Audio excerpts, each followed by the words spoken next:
If you've ever given your whole life to people who seem to forget you exist the moment you stop being useful to them, this story is going to sit heavy in your chest. Because being overlooked hurts, but being remembered only when someone needs money hurts in a way that makes you question every sacrifice you've ever made. The year my children skipped Mother's Day like it was just another Sunday, and then showed up with soft voices and outstretched hands asking for help, I realized I had been living in a version of motherhood where my love was expected, but my presence was optional. What they didn't know was that I had finally learned the difference between being generous and being taken for granted, and by the time they heard my answer, the shock on their faces told me everything I needed to know. For most of my adult life, showing up for my children felt as natural as breathing. It wasn't something I thought about in terms of effort or sacrifice. It was simply the way my days were shaped. If they needed a ride, I rearranged my schedule. If they were sick, I found a way to be there even if it meant losing sleep before an early shift the next morning. I learned how to multitask care with responsibility, how to hold space for their worries while quietly carrying my own. Over time, being dependable became part of how I saw myself. I didn't just love them, I showed that love through consistency, through the small, unremarkable acts that add up over years into a sense of safety. There's a certain invisibility that comes with being reliable for too long. When you always show up, people start to expect it the way they expect the sun to rise. It becomes background, something comforting but rarely acknowledged. I didn't notice when appreciation slowly turned into assumption. It didn't happen in one dramatic moment. It happened in missed calls that were never returned, in holidays that were shortened because other plans felt more important, in conversations that drifted away from how I was doing and settled comfortably into what they needed next. Each small shift was easy to excuse on its own. Life gets busy. People grow up. Relationships change. Those explanations felt reasonable enough to keep me from naming the pattern forming in front of me. I told myself that motherhood doesn't come with a scoreboard. That keeping track of who shows up for whom would turn love into something transactional. I prided myself on being the one who didn't keep count. But not keeping count doesn't mean you don't feel the imbalance. It just means you feel it quietly, often alone. There were moments when I sat with the phone in my hand, hesitating to call, because I didn't want to be a burden. Moments when I swallowed disappointment, because I didn't want to seem needy. I adjusted my expectations downward without realizing that in doing so, I was teaching them that my presence was optional while my support was guaranteed. As the years passed, the roles we played began to solidify in ways I hadn't intended. I became the steady background, the safety net that didn't require maintenance. They became visitors in a life I had built around them, moving in and out as their own priorities shifted. I didn't resent them for growing into their own lives. I wanted that for them. What I hadn't expected was how easily my role would be reduced to function rather than relationship. I was the person they could rely on in a crisis, but not necessarily the person they felt compelled to show up for when things were calm. There's a quiet loneliness that comes with that shift. It's not the loneliness of being alone in a room. It's the loneliness of realizing that the emotional weight of the relationship isn't being carried evenly anymore. I could feel it in the way I prepared for visits that might, or might not happen, in the way I downplayed my own needs so I wouldn't complicate their lives. I became skilled at making myself smaller in moments when I longed to be seen.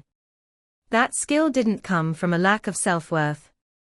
It came from a deep desire to maintain harmony, even if that harmony was built on uneven ground. Looking back, I can see how easy it is for gratitude to fade when support is constant.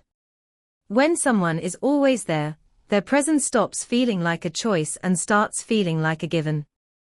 It's not that people intend to take that for granted. It's that familiarity dulls awareness. The extraordinary becomes ordinary through repetition. The sacrifice becomes invisible because it's woven into the fabric of everyday life. When this happens over years, the person who gives can start to feel like their efforts are part of the environment rather than part of a relationship that requires care in both directions. What hurt wasn't the absence of grand gestures or constant attention. It was the slow realization that my role had shifted from being someone they related to as a person to someone they related to as a resource. The distinction is subtle but significant. A person is seen, considered, remembered. A resource is accessed when needed and set aside when not. I had moved into that second category without ever agreeing to it, simply by continuing to show up without asking for anything in return. Understanding this didn't make me bitter. It made me aware. Awareness has a way of changing how you carry yourself, even before you change how you act. I started to see the pattern for what it was, not as a failure of love, but as a dynamic that had formed because I had allowed my own needs to disappear into the background for too long. The day they skipped Mother's Day felt heavier than I expected it to. I had told myself for years that it was just another date on the calendar, that I didn't need flowers or cards, or a big fuss to feel appreciated. I believed that my sense of worth as a mother didn't hinge on a holiday created by greeting card companies. And yet, when that Sunday passed in silence, something inside me sank in a way I couldn't explain away. It wasn't about the absence of celebration. It was about the absence of acknowledgement. The quiet message that the role I had played in their lives didn't warrant even a small pause in their busy schedules. I tried to treat the day like any other. I made my usual breakfast. I watered the plants by the window. I kept the television on for background noise so the house wouldn't feel so still.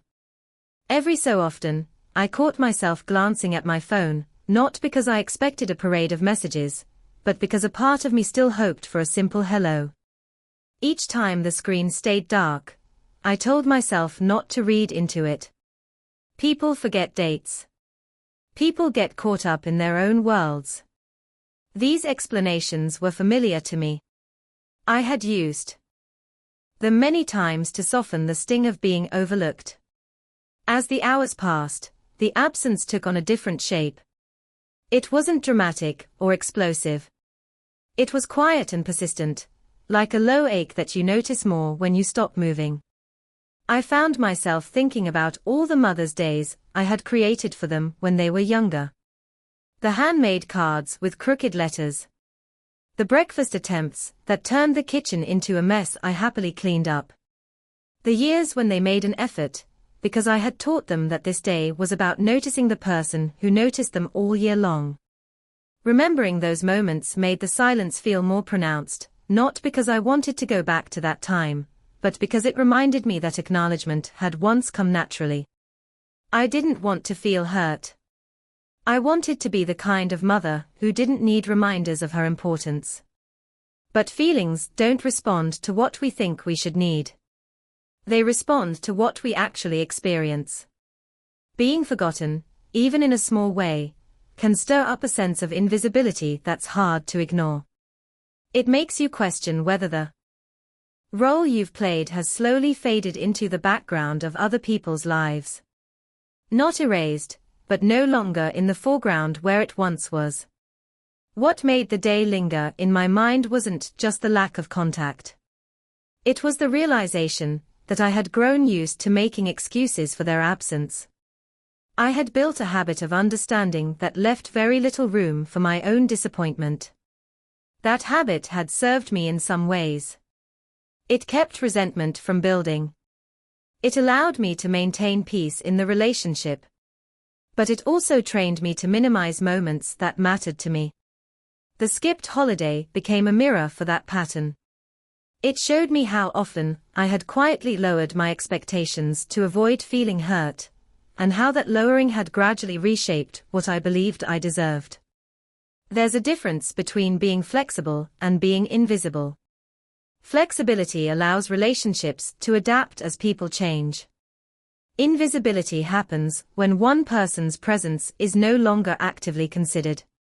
The skipped Mother's Day wasn't proof that my children didn't care about me at all.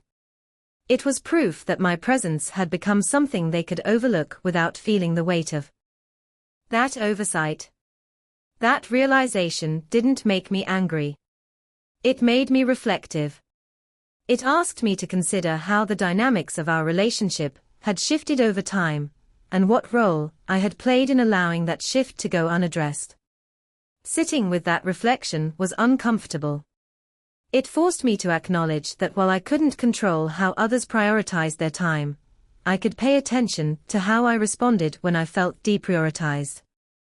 I could continue to dismiss those feelings as insignificant, or I could let them inform how I moved forward. The skipped day became less about a calendar date and more about a moment of clarity.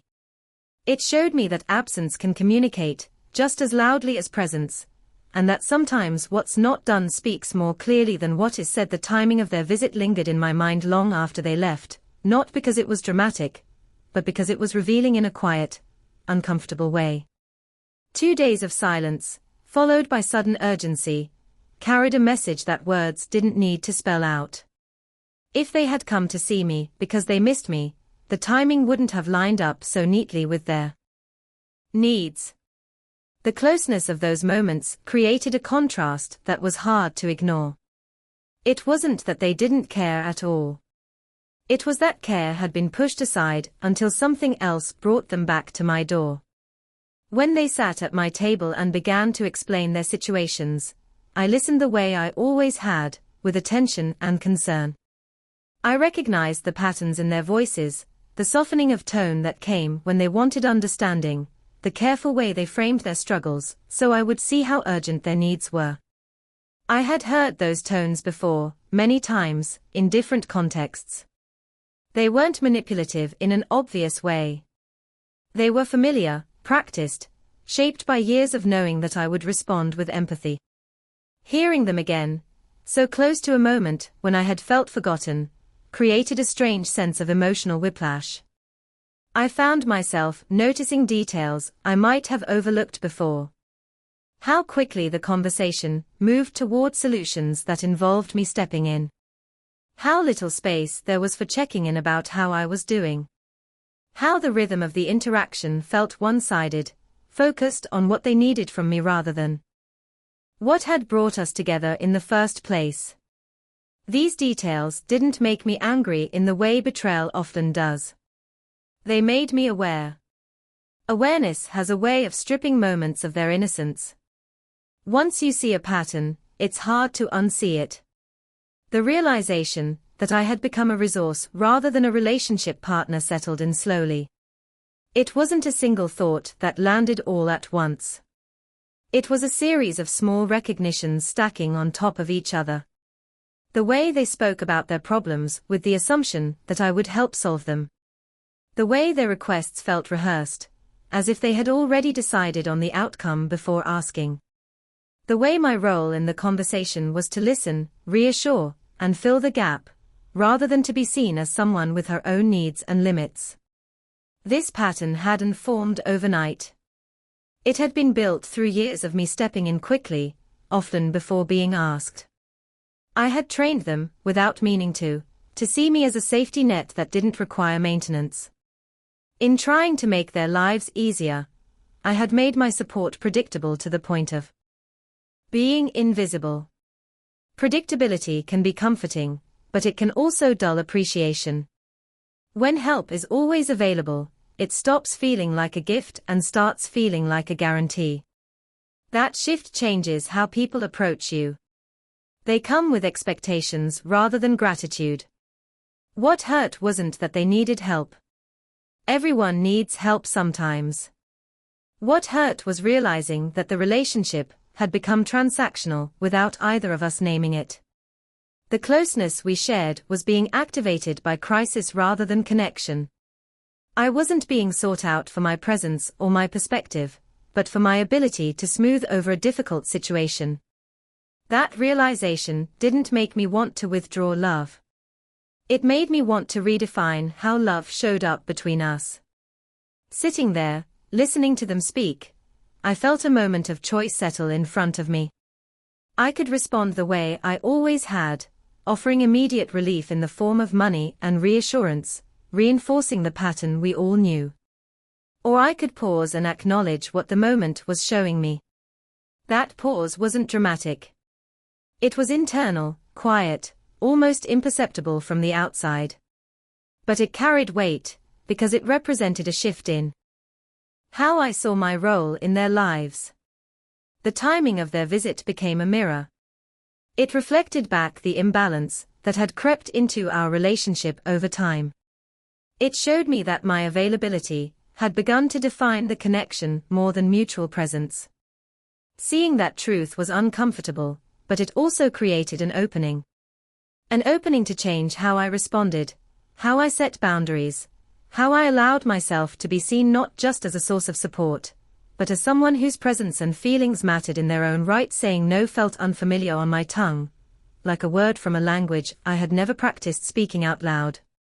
For years, my instinct had been to step in, to fill gaps before they became problems, to offer help quickly so discomfort wouldn't linger. That instinct came from love, but it had also become a habit, one that moved faster than reflection. In that moment at the table, I felt the old pattern rising up, urging me to smooth things over, to reach for my wallet and make the tension disappear. Resisting that urge required a kind of stillness I wasn't used to holding. When I told them I wasn't going to give them the money, the air in the room shifted. The familiar rhythm of our interactions broke. Their surprise was immediate, and in that surprise, I could see how deeply the old pattern had settled into their expectations. They weren't just asking for help. They were asking within a framework that assumed my compliance. By stepping outside of that framework, I disrupted something that had quietly structured our relationship for years. What I offered instead of money was presence and conversation. I didn't turn them away. I didn't close myself off emotionally. I listened to their worries. I acknowledged that what they were facing felt overwhelming. But I also allowed the discomfort of not fixing the problem for them to remain in the room. That discomfort felt heavy at first, both for them and for me. It went against my instinct to relieve tension as quickly as possible. Sitting with that tension required me to tolerate their disappointment, without absorbing it as my responsibility to fix. There's a difference between withholding help and changing the form of help. In the past, my support had often come in the form of immediate solutions that removed obstacles for them. This time, the support I offered asked more of them. I suggested options that required planning, communication, and effort on their part. I offered to help them think through next steps rather than stepping in as the next step. This shift felt subtle in words, but significant in impact. It reframed my role from being the solution to being a companion in problem solving. The reaction to this change wasn't smooth or immediate. There was defensiveness. There were reminders of past times I had helped. There was confusion about why I was doing things differently now. Those reactions revealed how deeply the expectation of my intervention had been woven into their sense of how our relationship worked. By not immediately giving in, I wasn't just changing one interaction. I was challenging a long-standing dynamic. That kind of challenge naturally brings discomfort, because it forces people to adjust how they relate to you.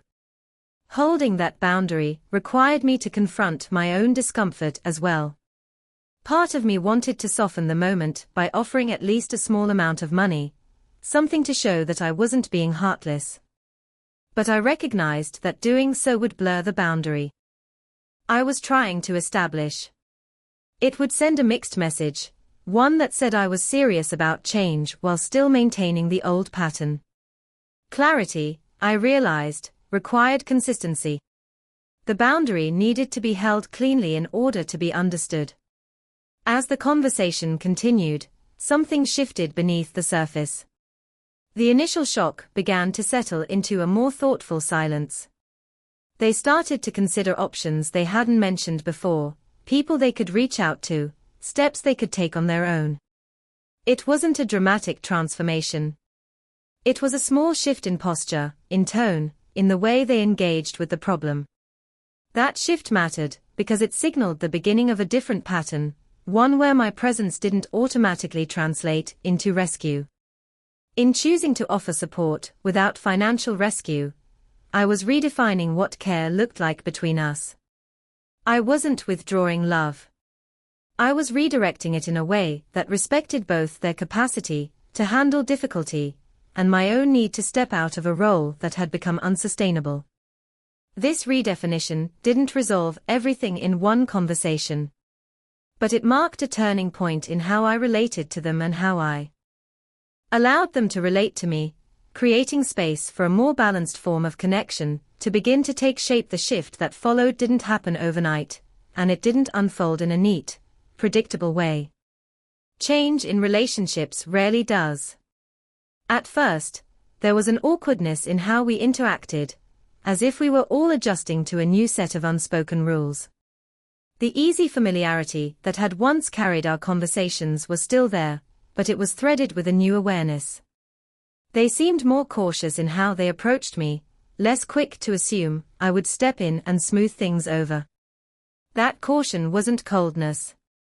It was uncertainty about how the dynamic had changed and what it now required from them. I noticed that when they called, the conversations lingered a little longer before moving into requests or updates about problems. There was more space for ordinary sharing, for talking about work, about small frustrations, about moments that didn't come attached to an immediate need. Those conversations felt different. They felt more balanced, as if my presence was being acknowledged as something separate from what I could provide. It was subtle, but the difference was noticeable. Enough that it shifted how I felt going into each interaction. I wasn't bracing myself for request in the same way I used to. The respect that began to grow wasn't dramatic or overt. It didn't come in the form of apologies or grand acknowledgments of past behavior. It showed up in small adjustments. They began to check in more intentionally. They asked how I was doing without immediately pivoting to their own concerns. They made an effort to show up for small moments, not just when something was wrong. These gestures might seem ordinary on the surface, but in the context of our earlier pattern, they represented a meaningful shift.